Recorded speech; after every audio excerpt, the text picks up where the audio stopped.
फटकेबाजी केली। यावेळी पदाधिकारी गैरहजर असल्यामुळे भर सभेत अजित पवारांनी त्यांना फटकारले। आम्ही सभेसाठी धावपळ करत येतो, मग पदाधिकाऱ्यांना हजर का राहता येत नाही असा संतप्त सवाल त्यांनी केलाय। यावेळी भाषण दरम्यान मोकाट गुरांचा बंदोबस्त करण्याच्या मागणीवरही त्यांनी आपल्या मिश्किल शैलीमध्ये उत्तर दिलं। सांगा दादाराव, तुमच्या तिथं ती बोलतोय एक आणि इथं येऊन सांगतोय तिसरं। रात्री एक दिवसा एक असला अजिबात नाही, ते उघडं पडतं। असं करू नका, त्याच्यामधनं काही तुम्ही मिळवणार नाही का। त्याचं डायरेक्टर पद झालं, त्याच्या बहिणीला नगरसेवक पद झालं की काम संपलं का? कुठे आईला चुकून बहिणीला म्हणलं। आता एवढं ह्याच्यात जरा चुकतंय, समजून उमजून घ्या मला, समजून घ्या।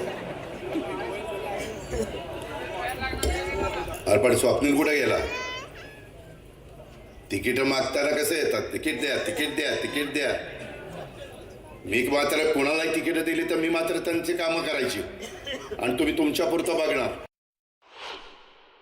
हे बघा, एवढं सगळे सांगायचं आणि चिठ्ठी आहे, मोडवे गावातील मोकाट गायींचा बंदोबस्त करा। म्हणजे एवढं सगळं सांगितलं तरी राग येणार नाही तर काय येणार? हे चाललंय ना काम।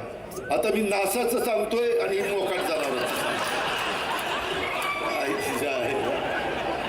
त्याचा सत्कार करू, यांड्र नारळ त्याच्या डोक्यात फोडतो।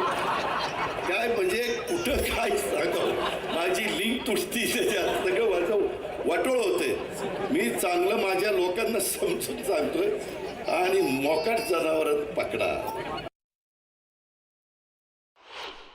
माझं स्वप्न होतं छत्रपती कारखान्याचं चेअरमन व्हायचं स्वप्न होतं।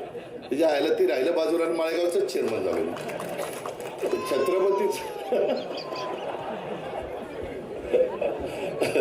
तर माझं ज्यावेळेस मी बेक्या, तुम्ही सगळ्यांनी माझ्या लग्नाच्या आधी, जसं याला लग्नाच्या आधी सभापती केलं तेव्हा लग्नाच्या आधी तुम्ही मला संचालक केलं।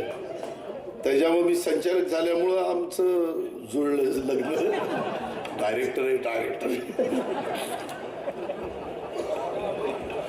अरे तेच सांगतोय ना, मी डायरेक्टर झाल्यामुळं त्यांनी आम्हाला स्वीकारलं नाही। कोण स्वीकारते? जे आयला ही कोण आहे?